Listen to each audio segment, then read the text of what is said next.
Morning एतल, गरम गरम चाय। पंटुष, तुमने ये बिल्कुल भी ठीक नहीं किया। जो कुछ भी हुआ है हम दोनों की मर्जी से हुआ है। हाँ। अरे ये देखो, ये फूल देखो, ये हम दोनों ने मिलके सजाया था। अब हमारा रिश्ता इतना पक्का हो गया कि अब ना तुम्हें गुलाब देने की जरूरत पड़ेगी और ना गुलकंद की नानी। लेकिन ना उसको गायब करने में मेरा हाथ है और ना ही जिगना को था। तूने सिर्फ इन दोनों को नहीं, नीलिजा और मीनाक्षी को भी गायब किया। नहीं साहब, मैंने कुछ नहीं किया साहब। सर जिगना का फोन महसाना में एक्टिव हुआ है।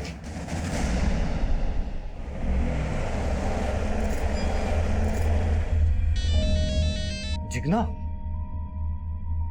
जिगना कहाँ है तू? बापू, अब मैं विधवा नहीं रही, मैंने लगन कर लिया है। लगन कर लिया? कमीनी किसके साथ मुंह काला किया? तेरे चक्कर में कितना बवाल हो गया इधर, मालूम है ना? हेलो बापू, बापू आपकी आवाज नहीं आ रही है, यहाँ बहुत शोर हो रहा है। मैं आपसे बाद में बात करती हूँ।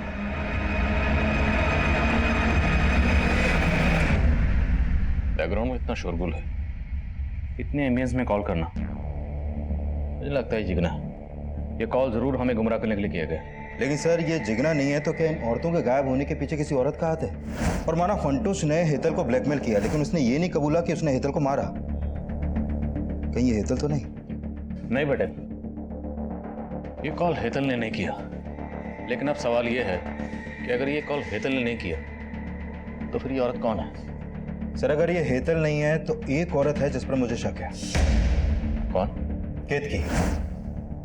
सर ये केतकी मीनाक्षी, नीलिजा और जिगना के काफी करीब है और इन तीनों औरतों के गायब होने के पीछे वो लगातार इनका पर्सनल एंगल जोड़ रही है। केतकी और नीलिजा तुमसे अपना हर दुख दर्द बांटती थी, शायद उसने अपनी बीमारी के बारे में भी तुम्हें कुछ बताया? नहीं सर, लेकिन ये सच है कि वो अपने पति से बहुत तंग आ गई थी। हो सकता है उसके पति ने उसे मारा हो। पर्सनल एंगल लग तो नहीं रहा, ये जरूर कोई बड़ा गेम है। कॉल महसाना से किया गया, पता करो केतकी कहाँ है। Okay sir. सर मैंने जिगना की कॉल डिटेल्स चेक की, जिगना की प्रोफाइल से लगातार बातें हो रही थी। प्रफुल्ल, जिसके यहाँ पिनाकिंग काम करता है? हाँ सर।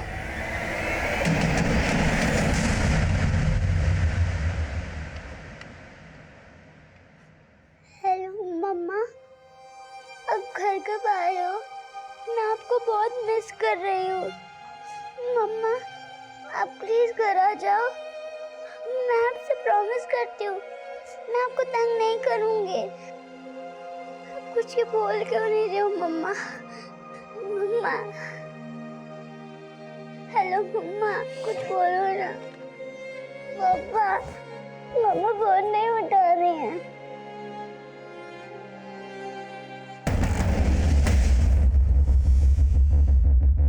जिगना को जानते थे ना? हाँ सर, जिगना मुझसे मिल रही थी। दरअसल वो अपनी जमीन मुझे बेचना चाहती थी और कल ही हमारी डील हुई थी। सर जमीन जिगना के पति के नाम पर थी। पहले उसने उस जमीन को अपने नाम पे ट्रांसफर करवाया, जिसके लिए मैंने उसकी मदद भी की थी। तो साहब यही वजह थी कि हम अक्सर उससे मिला करते थे। और जिगना ने इस डील के बारे में अपने ससुर को कुछ नहीं बताया? क्या छुपा रहे? साहब आप ये पेपर देख लीजिए। और साहब जिगना ने मना किया था ये बात अपने ससुर को बताने के लिए, और इसके अलावा साहब मैं कुछ नहीं जानता। ये प्रफुल्ल कुछ ठीक नहीं लग रहा। पिनाकिन भी इसके लिए काम करता है। हो सकता है दोनों मिलकर औरतों को गायब कर रहे हो। पता करो केतकी का इनसे क्या कनेक्शन है। साहब आपको मेरे बारे में कोई गलत फहमी हो रही है। हाँ ये आप सही सोच रहे हो कि वो कॉल जिगना ने नहीं किया होगा, जरूर कोई साजिश कर रहा है साहब। क्या पता तुम भी इस साजिश में शामिल हो? क्या साहब, मैं यहाँ हूँ और आप सोच रहे हैं कि महसाना से मैं... तुमने नहीं किया तो हो सकता है केतकी वो कॉल तुमने किसी और से करवाया हो। मैंने ऐसा कुछ किया ही नहीं है साहब।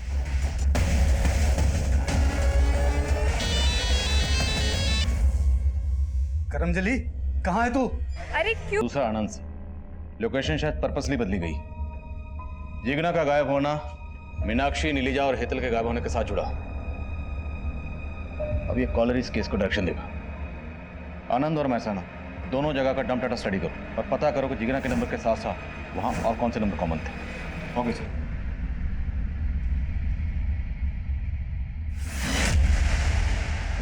दोनों एरियाज के डंप डाटा को चेक करने के साथ साथ हमने इन औरतों से जुड़े हर शख्स को फिर से खंगालना शुरू किया। जीवन, पिनाकिन, प्रफुल्ल, केतकी, बंसीलाल, हरी, फंटूश और डॉक्टर नरसिम्हा के अलावा 100 से ज्यादा लोगों से पूछताछ की गई।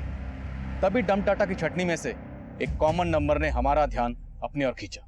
सर, जिग्ना के नंबर के साथ जो कॉमन नंबर महसाना और आनंद में एक्टिव था उसका पता चल गया। वो नंबर इस संजय सिसोदिया के नाम पे रजिस्टर्ड है। सर, इस संजय जिग्ना के कॉल के बाद एक दूसरे नंबर पे कॉल करता था जो फेक आईडी से लिया गया था, और वो फेक आईडी का नंबर उधना में ही एक्टिव था। मतलब कोई उधना से ही संजय के साथ मिलकर ये खेल खेल रहा था। हाँ सर, और पिनाकिन की तरह ये संजय भी प्रफुल्ल के लिए काम करता है। पिनाकिन या प्रफुल्ल, क्या हो सकता है ये सब इसमें शामिल हो? साहब बोलता हूँ साहब, मैं संजय को ठीक ठाक से जानता तक नहीं, वो प्रफुल्ल सेठ का खास आदमी साहब। साहब, संजय बस एक मेरी जमीन का केयर टेकर है।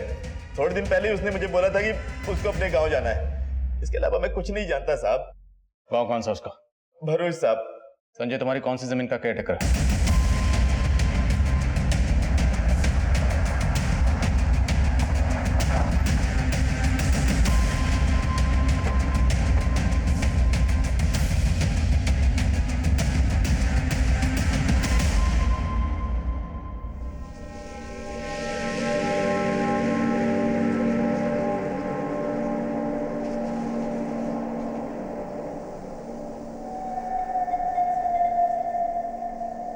बादशाह, बदनाम, गुलाम, बेशरम, बेवफा, बेचारी। सर, पौधों के ऐसे नाम भला कोई क्यों रखेगा? ये जरूर किसी सिरफिरे का काम है। नहीं पटेल, ये नाम इन पौधों को नहीं दिए गए, ये नाम उन औरतों को दिए गए। खुदवा।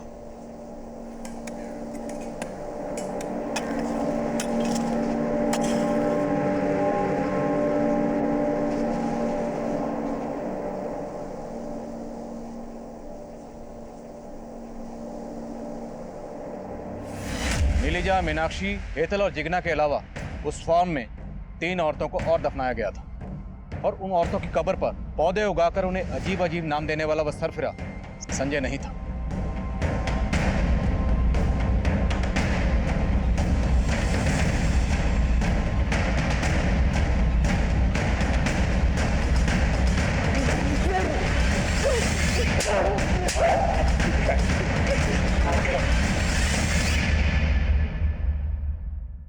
यहाँ मेरी मुलाकात हेतल से हुई, जो इलीगल तरीके से गवर्नमेंट हॉस्पिटल की मेडिसिन को बाहर सप्लाई कर रही थी। मैंने उसे पकड़ लिया था। Sir please sir, sorry sir.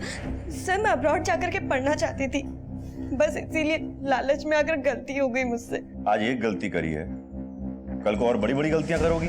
नहीं सर, सर प्लीज मुझे माफ कर दीजिए, आगे से कभी ऐसा कुछ नहीं होगा सर। प्लीज सर मुझे माफ कर दीजिए।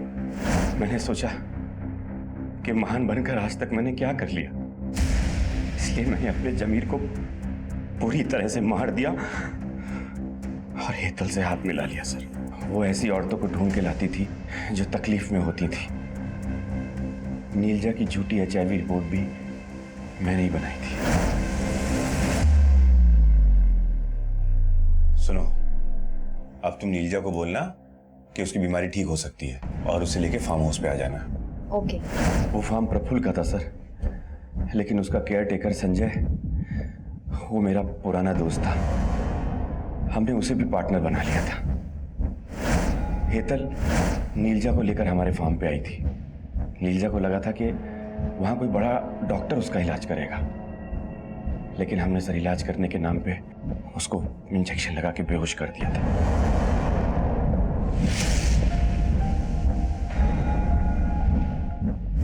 मीनाक्षी जब मुझसे हेल्प मांगने आई, बाय पापा, बाय बेटा, बाय मम्मा, बाय बाय। थैंक्स मीनाक्षी। आज अगर तुम नहीं होती तो विम्मी अपनी मम्मी की यादों से कभी बाहर ही नहीं आ पाती। विम्मी तो अपनी माँ की यादों से बाहर आ गई है, पर क्या आप सुरेखा की यादों से बाहर आ पाए? विम्मी तो मुझे माँ भी मानने लगी है, पर क्या आप हम शादी कर सकते हैं? और उसके बाद मैं मीनाक्षी को गायब करके पिनाकिन को फंसाने का मौका ढूंढने लगा, और उस दिन वो मौका मिल गया सर। तुम्हारी होने वाली बीवी इधर आई हुई है और उसके पीछे पीछे पिनाकी भी। दोनों का बीच रास्ते में बहुत झगड़ा हुआ है और मीनाक्षी को मैंने अभी रिसेप्शन पे बिठाया हुआ है। मैंने हेतल से कहा कि इससे पहले वो डॉक्टर नरसिम्हा से मिले, वो उसे फार्म हाउस ले आए। आप ठीक है? हाँ हाँ बिल्कुल ठीक है, आओ बैठो बैठो।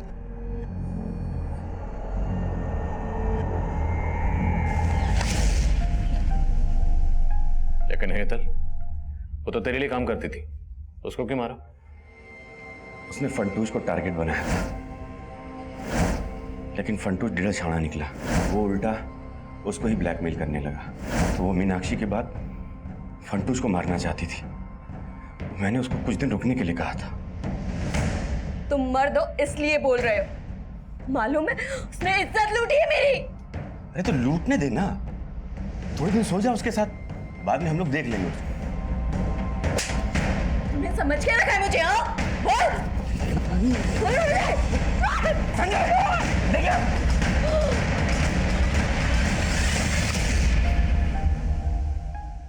जिगना के पीछे तो पहले से ही पड़ा था। हाँ सर। अरे जिगना, कहाँ जा रही हो? आओ हम छोड़ देते तुमको। जी। छोड़ो मुझे, छोड़ो। जिगना के मरने के बाद आप बहुत हाथ पैर मार रहे थे, तो मैंने ही जिगना का फोन संजय को देकर भगा दिया, और मेरे ही कहने पर संजय की बीवी जिगना बनकर बंसीलाल को फोन करती थी।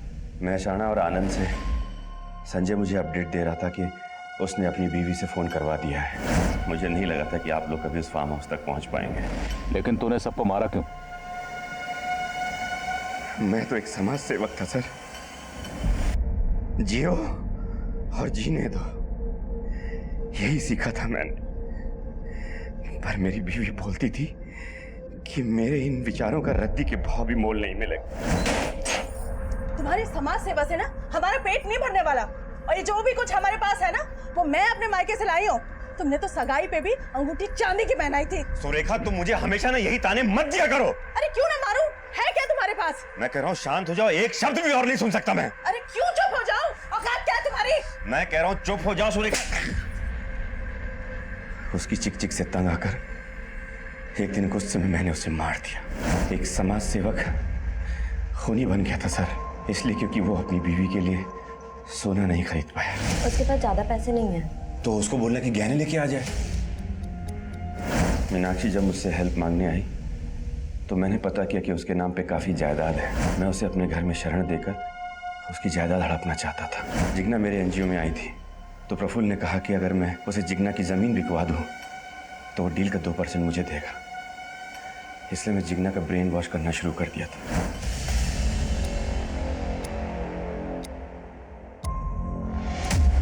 आपने सच में मेरी बेटी को अनाथ कर दिया। तुम्हारी बेटी को अनाथ हमने नहीं किया, उसको अनाथ बनाया तुमने खुद अपनी हरकतों से।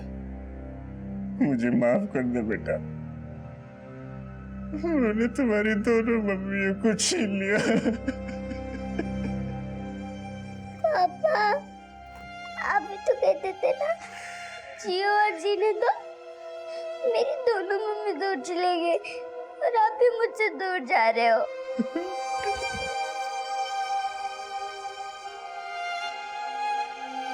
पापा,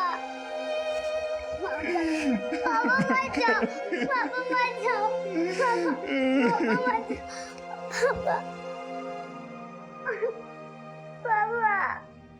एक समाज सेवक से पेशेवर मुजरिम बनने तक जीवन सोलंकी के इस बदलाव को उसके आसपास के मौजूद लोगों में से किसी ने कभी महसूस ही नहीं किया। लेकिन जब भी हम इस तरह के लोगों से मिलते हैं तो उनके हाव भाव में, उनकी बातों में किसी न किसी जुर्म की दस्तक जरूर छुपी होती है, लेकिन उस दस्तक की तरफ कभी गौर ही नहीं किया जाता।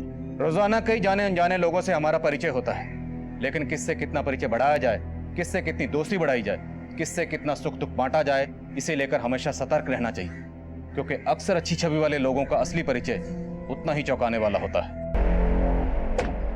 नमस्कार, आदाब। मैं inspector Adil Khan, crime petrol Dastak में आपका स्वागत करता हूँ। घर की चार दीवारी के अंदर के दुख दर्द जब घर की दहलीज लांघते हैं तो जुर्म कई बार घर के अंदर ही दस्तक दे रहा होता है। इस केस में भी ऐसे ही जुर्मों ने दस्तक दी थी। एक औरत को जिंदा दफना दिया गया था और 3 महीने गुजरने के बाद भी मुजरिम का कोई सुराग नहीं मिला था। अब मेरी पोस्टिंग इस थाने में हुई जहां पर यह केस दर्ज था। अब मैं इस केस की बंद पड़ी फाइलों को खोलने वाला था, क्योंकि इस केस का कनेक्शन कई दूसरे केसेस से भी था जो एक एक करके मेरे सामने आने वाले थे।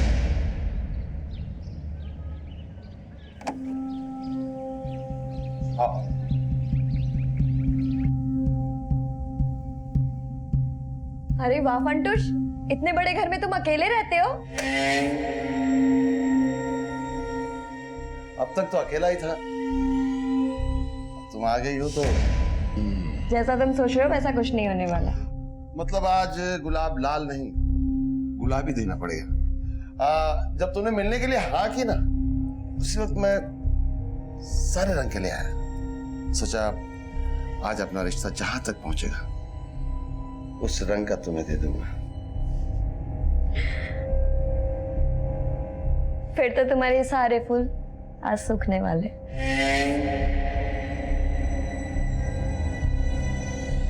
मैं अपने फूल सूखने नहीं देता। मगर इस्तेमाल में ना आए तो मैं इनकी पंखुड़ियां निकाल कर इस डब्बे में डाल देता हूँ। ये देखो। छी, ये क्या है? मैं अपने फूलों की पंखुड़ियां है ना मिश्री में डुबो कर रख देता हूँ और वो बन जाते हैं गुलकंद। मैं गुलकंद नहीं खाती। ऐसे कैसे नहीं खाती? देखो मैं कह रहा हूँ ना, हाँ आप टेस्ट करो, बहुत अच्छा होता है, खाओ। नहीं। अरे थोड़ा सा तो खाओ।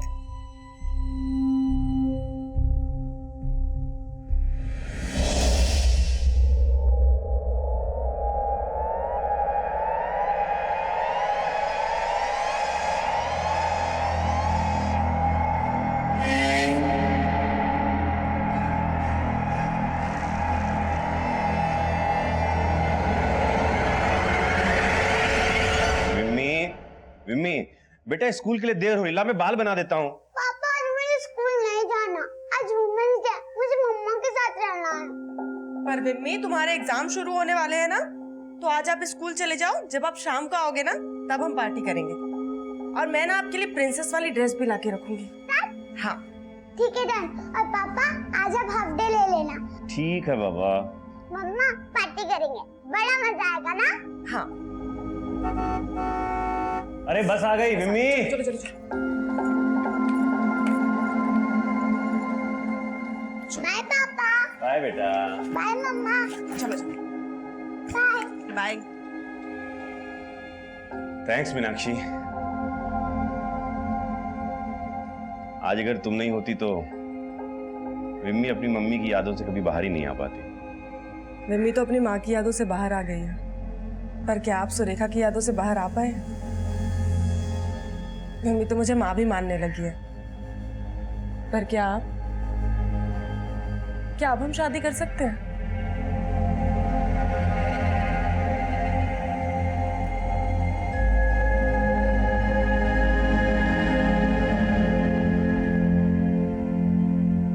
मुझे पता नहीं था कि वो कमीना मेरे साथ ऐसा करेगा। हेतल, तुम यहाँ क्या कर रही हो? और एम्बुलेंस ड्यूटी पर क्यों नहीं गई अब तक? वो मैं बस अभी जा ही रही थी सर।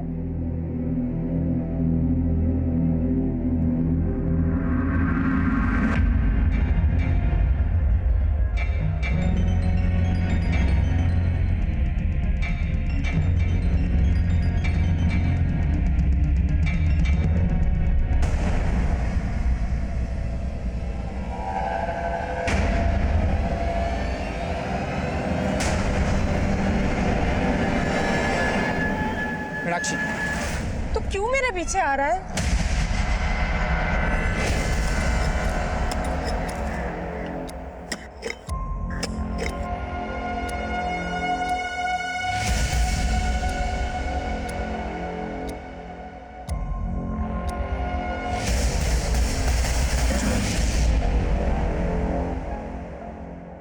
तो आज टीचर ने क्या पढ़ाया स्कूल में? आज स्कूल में मेरे से इंडिपेंडेंस डे का ऐसे पढ़ाया। अच्छा, तो बताओ फिर क्या मतलब होता है आजादी का? आजादी का मतलब? आजादी का मतलब सबको बराबर समझना, जियो और जीने दो। पापा, मम्मी ने मेरे लिए परी वाला ड्रेस लाया। अरे वो तो मम्मी का सरप्राइज है।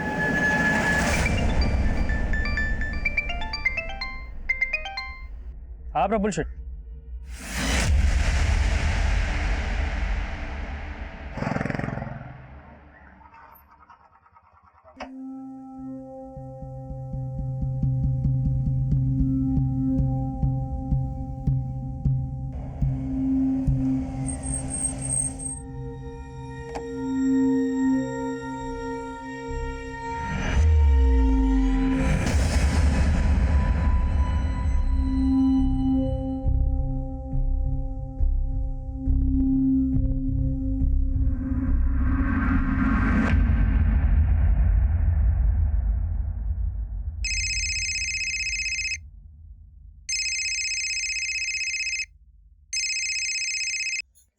हाँ जीवन भाई केम छो?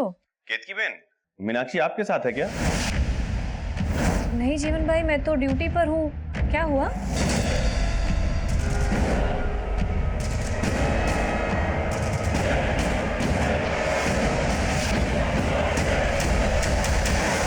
ये मीनाक्षी साहब, मेरी बीवी। कब से मिसिंग है? दरअसल मीनाक्षी मेरे साथ नहीं रहती साहब। मतलब आपकी बीवी आपके साथ नहीं रहती तो किसके साथ रहती है? वो जीवन के साथ रहती है। कौन जीवन? वो जीवन लवर है उसका साहब। जानता हूँ साहब, ये सब आपको अजीब लग रहा होगा, लेकिन उसने जीवन के लिए मुझे छोड़ दिया। जीवन भड़का रहा है तुम्हें मीनाक्षी, उसकी बातों में आके बहुत बड़ी गलती कर रही हो तुम। गलती ना मैंने तुमसे शादी करके की है, और वैसे तुम्हारे साथ ना मेरा कोई भविष्य नहीं, इसीलिए मैं जा रही हूँ। आपकी बीवी आपको छोड़कर चलेगी, उसके क्या नाम बताया? जीवन। जीवन के पास चलेगी, जिसको गायब करने का मकसद तो आपका भी हो सकता है आपने कुछ किया। नहीं साहब, आप जैसा सोच रहे हो वैसा कुछ नहीं है। मुझे पक्का यकीन है जीवन ने गायब किया मीनाक्षी। साहब आप प्लीज पता कीजिए ना मीनाक्षी के बारे में। ठीक है, मीनाक्षी और जीवन दोनों के फोन नंबर्स और जीवन का एड्रेस दीजिए, हम देखते हैं। ठीक है।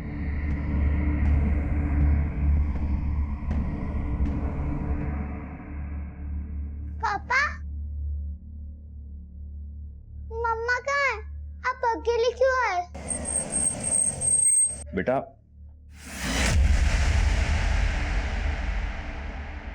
बेटा मम्मा आ जाएंगी, तुम चिंता मत करो। पर कब? आ जाएंगी बेटा। सरला बहन उसको लेके जाओ। सर आप? पिनाकिन आया था हमारे पास,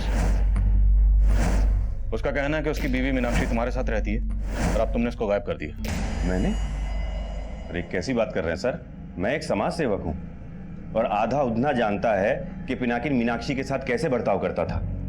सर कोई 6 महीने पहले मीनाक्षी हमारे एनजीओ में आई थी। मीनाक्षी डोमेस्टिक वायलेंस की शिकार थी। पिनाकिन न सिर्फ उसको मारता था बल्कि उसके दूसरी औरतों के साथ संबंध भी थे। मीनाक्षी ने ये सब मुझे बताया था। पर मीनाक्षी के पेरेंट्स भी गुजर चुके थे, इसलिए मैंने उसे आसरा दिया, लेकिन पिनाकिन को ये बर्दाश्त नहीं हुआ। मम्मा मैं इधर हूँ। किधर? इधर हूँ मम्मा, इधर इधर इधर हूँ, इधर हूँ। किधर? मैं इधर हूँ, इधर इधर हूँ। वाह सुपर, खुद के बच्चे पैदा नहीं किए दूसरों के पालने लगे तू। पिनाकी तुम जाओ यहाँ से। तुझे साथ लेके जाऊंगा, चल बीबी हमारी। छोड़ उसका।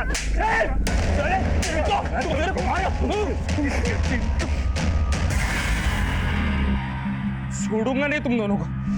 अब तो मुझे पक्का लग रहा है सर कि उसने बदला लेने के लिए ही पहले मीनाक्षी को गायब किया और अब मुझ पर झूठा आरोप लगा रहा है। पर ये तो सच है ना कि मीनाक्षी अभी भी कानूनी तौर पर पिनाकिन की बीवी। तुम्हारा उससे क्या रिश्ता? और जब हम यहाँ आए तो तुम्हारी बेटी मम्मी मम्मी बोली थी, किसकी बात कर रही थी? मीनाक्षी की? हाँ सर, वो मेरी बीवी सुरेखा की मौत के बाद बिम्मी काफ़ी अकेली पड़ गई थी और मीनाक्षी के हमारे घर में रहने के दौरान वो उसके काफ़ी क्लोज आ गई थी। किसके, बिम्मी के या तुम्हारे भी? नहीं सर, मेरा और मीनाक्षी का रिश्ता दोस्ती का है। मीनाक्षी को आखिरी बार कब देखा था? उसकी एक फ्रेंड ने बताया कि वो हॉस्पिटल गई थी। हॉस्पिटल? वो मीनाक्षी को सर बैक पेन की प्रॉब्लम थी और मेदनी सिटी से उसका इलाज चल रहा था। मैं गया था सर हॉस्पिटल, लेकिन वहां उन लोगों ने बताया कि वो वहां पहुंची ही नहीं थी।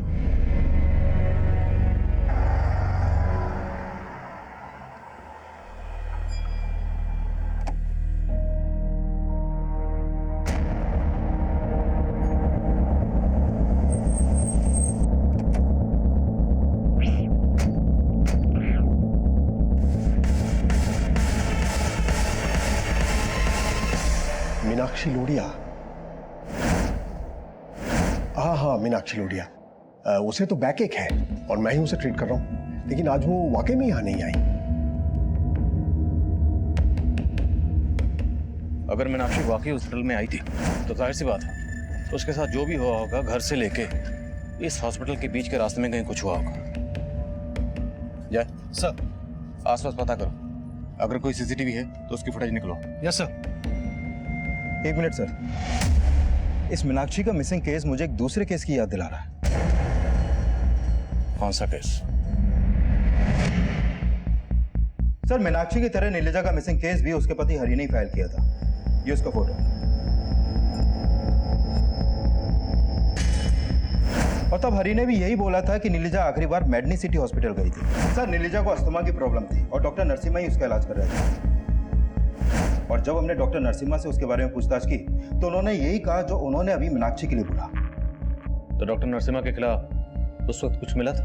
नहीं सर, उनके खिलाफ तो कुछ नहीं मिला, लेकिन कंप्लेंट लिखवाने के अगले ही दिन नीलिजा का पति हरि हमारे पास वापस आया। साहब, आज मैंने घर की अलमारी खोली तो मालूम चला कि नीलिजा के सारे गहने और 25,000 रुपये गायब थे। तो तुम्हें लग रहा है नीलिजा के साथ किसी ने घर से पैसे और गहने भी गायब किए? साहब, मैंने पहले नहीं बताया था, लेकिन नीलिजा का शायद किसी से पक्का चक्कर चल रहा था। वो तो मेरे पास आने से परहेज करती थी। सर, हमने नीलिजा के अफेयर के एंगल को भी खंगाला, लेकिन कुछ सामने नहीं आया। पर सर, नीलिजा गृह उद्योग भवन में काम करती थी और पता चला है कि वहाँ का मैनेजर बड़ा रंगीन मिजाज का है, फंटूस नाम है। लेकिन सर, फंटूस के खिलाफ भी कुछ नहीं मिला, लेकिन पता चला कि नीलिजा का पति हरि भी उसे बहुत पीटा करता था। हमने हरि से भी पूछताछ की, लेकिन कुछ हाथ नहीं लगा सका। लेकिन नीलिजा की सहेली केतकी ने बताया कि नीलिजा ने अपने पति से तंग आकर उससे अलग होने का फैसला कर लिया। पूछो मत केतकी बहन, जी में आता है घर बार पति संसार सब छोड़ के कहीं उड़ जाऊं। सर, काफी छानबीन के बाद भी नीलिजा की कहीं से कोई लीड नहीं मिली और तब से केस अनसॉल्व। मीनाक्षी और नीलिजा के केस में सिर्फ ये हॉस्पिटल कॉमन नहीं है। मीनाक्षी की तरह नीलिजा भी अपने पति की मारपीट का शिकार थी। क्या नीलिजा ने उस वक्त जीवन की अंजी की मदद ली थी? नहीं सर, ऐसा कुछ तो सामने नहीं है। पर दोनों केसेस में काफी सिमिलरिटीज हैं। अब मीनाक्षी की तरह नीलिजा मिसिंग केस भी रीइन्वेस्टिगेट होगा। जीवन, पिनाकिन और डॉक्टर नरसिम्हा, तीनों की कुंडली निकालो। Okay sir.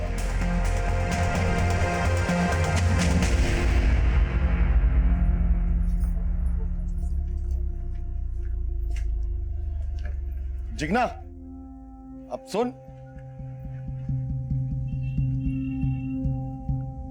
वो सेठ से तेरी तनख्वाह बढ़ाने की बात की थी, मान गया हो? तू मेरी तनख्वाह क्यों बढ़वा रहा है इसका अंदाजा है मुझे।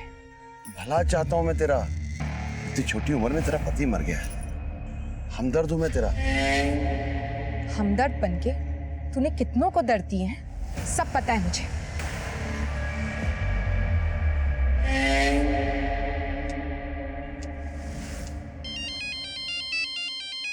रुक रुक। हेलो। हाँ बंसीलाल, दारू पिएगा? 4 बोतल मंगवाइए वाटर पार्क से। हेलो, आज फंटूश का गेम खत्म करना है मुझे। तुम आ रहे हो ना?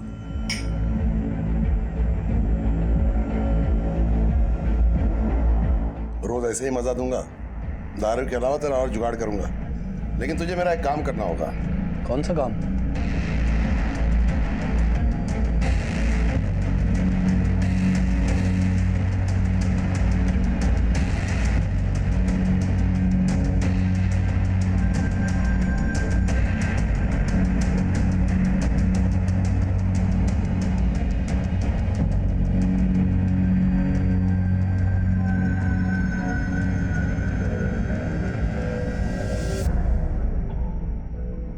जाओ, मेरा नाम लेना। सर, मीनाक्षी का फोन मेडिनी सिटी हॉस्पिटल जाने वाले रास्ते पे ही बंद हुआ था और तब वहां पर पिनाकिन का फोन भी एक्टिव था। और पूछताछ में पता चला है कि पिनाकिन कल उसी हॉस्पिटल जाने वाले रास्ते पर मीनाक्षी के साथ देखा गया था। मीनाक्षी, तो क्यों मेरे पीछे आ रहा है? अब मैं तुम्हें भागने नहीं दूंगा मीनाक्षी। तू भागने नहीं देगा? सर, उन दोनों को वहां पर एक दुकानदार ने देखा था और मैंने उस दुकानदार से पूछताछ की। सर, पिनाकिन घर पर नहीं है, लेकिन वह प्रफुल्ल के लिए काम करता है, वो वहीं पर होगा। प्रफुल्ल सेठ, ये 15,000 का हिसाब ही नहीं मिल रहा है। और वो संजय आजकल आजकल करके टाल देता है। इस संजय को बोल मुझसे आके मिले। ठीक है सर।